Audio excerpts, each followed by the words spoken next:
1937 жылдың 30 шілдесінде ішкі істер халкомы Николай Ежов 00447 нөмірлі жарлық шығарды. Жарлыққа сәйкес халық жаулары 4 айда жер бетінен аласталсын. Аса қауіпті деп танылған 75.950 адам атылсын. Орташа қауіп төндірген 193 мың адам лагерлерге жабылсын деген бұйрық беріледі. Бұл науқанды жүзеге асыруға халық комиссарлар кеңесінің қорынан 75 миллион рубль бөлінеді. Қанды террордан қазақтың маңдай алды азаматтары да аман қалмайды. Тіпті коммунистік идеяны жақтағандар да оққа байланады. Сәкен Сейфуллин мен Гүлбахрам ұлдары Аянның 1 жасқа толған туған күнін атап өтуге барынша дайындалады. Құрметті қонақтар шақырады, базардан мына ақ дастарханды сатып алады. Өкінішке қарай туған күн қарсаңында олардың шаңырағына құрметті қонақтар емес, НКВД жендеттері келіп, Сәкен Сейфуллинді тұтқындап әкетеді. Бұл 1937 жылдың 24 қыркүйегі болатын. Туған күн тойланбай, ақ дастархан жайылмай қалады. Сәкен ұсталған соң Гүлбахрам Алматыдан Ақмолаға айдалады. Жолда суық вагонда Аянға суық тиіп көз жұмады. Сол бір зұлмат жылдары халық жау атанған халық ұлдарының бүкіл отбасы зардап шеккен еді. Олардың аналары, бауырлары, әйелдері, балалары түгел қуғындалды. 25 мыңдай әйел Алжирдің азабын көрді. 10 адам әзер сиятын тар қапасқа 80-ге жуық әйел тоғытылды. 38 жылғы этапта бірінші айдалған 4,5 мың әйелдің ішіндегі 1250 жүкті болған екен. 1250 әйелдің жаңағы бірінші этапта сол 1 жасқа дейінгі аралықтағы балалардың 650 қайтыс болған екен. Нәрестелер 3 жасқа толғанша лагерде болды. НКВД орнатқан ішкі тәртіпке сәйкес аналарға сәбимен кездесуге демалыс күндері ғана рұқсат етілді. Аналар кішкентайларын белгілі бір уақытта арнайы бала күтушілердің қадағалауымен ғана емізді. Бала 3-ке толғанда оларды күштеп тартып алып, көбінің туған күнін, жылын тегін ауыстырып, әр жердегі балалар үйіне жөнелтті. Сәбилерін тартып алғанда талай әйел ақылынан адасты дейді естеліктер. Бұл балалар жазған хаттарға қарасаңыздар, көп хаттарда бізде бәрі жақсы деп жазылған. Себебі балаларды қорқытып, қолдарына ине тағып, біз анамыздан бас тартамыз деген құжаттарға қол қойғыздырған. Бірақ балалар онда адам төзгісіз тауқымет тартты. Олардың бәрін бір кірші суға жуындырған. Салдарынан жұқпалы аурулар өршіп, денелеріне жара қаптады. Бір айда 40-50 бала қайтыс болған айтылады деректерде. Ол кезде моргтың қызметін бөшкелер атқарған. Көз жұмған балақандарды бөшкелерге нығыздап салып, күн жылып жер жібігенде арнайы қазылған орға төгіп көмген.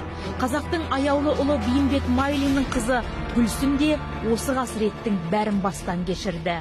Детдомда балдар өліп қалған бәр балдарды тиітін көрінеді арбаға.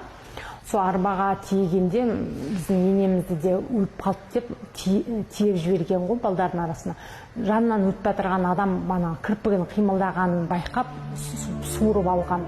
Қарағандыдағы Асакаров балалар үйінен Гүлсім Майлина 13 жасында босайды. Халық жауының ұрпағы деген атақ 58-ші бап бойынша атылған бүкіл азаматтардың үрім бұтағына кесірін тигізді. Халық жауларының әйеліне түрмеден шыққан соң Алматыға келуге де тыйым салынады.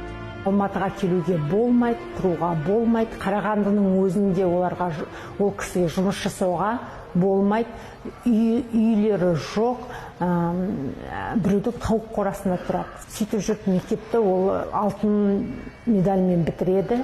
Алматыға келуге болмайды, олар тығылып келгесін. Абай бойындағы арық бар ғой, сонда күнелтеді.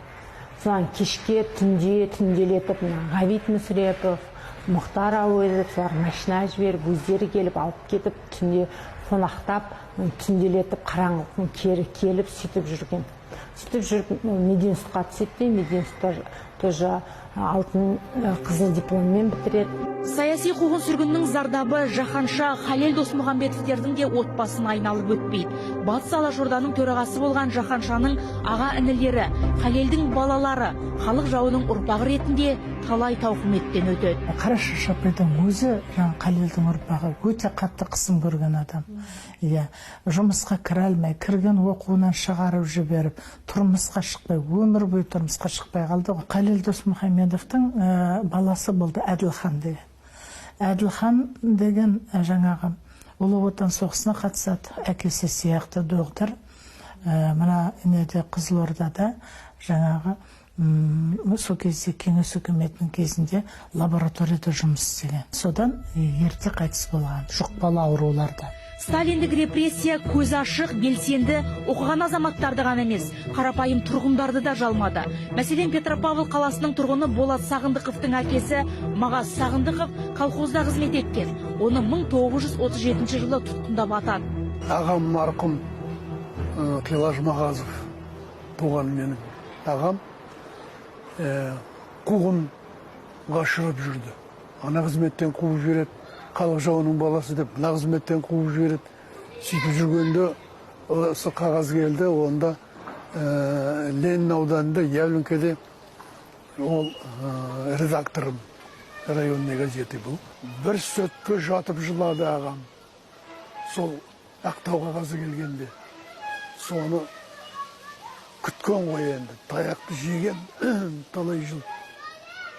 Сол келгенде сөтке жылады. Сөтке басын алмай, еңкейіп жатып, үйде жатып жылады. Әбден батқаны сондай. Сол уақытта Совет үкіметі биікке жетті. Өндіріс саласында да, ауыл шаруашылығы саласында да. Бірақ ол жетістік темір қоршаудың ішіндегі жазықсыз жандардың еріксіз еңбегінің жемісі. Сталинизмнің құрбаны болған миллиондаған боздақтың ғана еді. Туған күні тойланбаған, балалық шағы болмаған қаншама баланың өмірі еді. Мақпал Мадиярова, Айбек Ақшолақов, Жеті күн.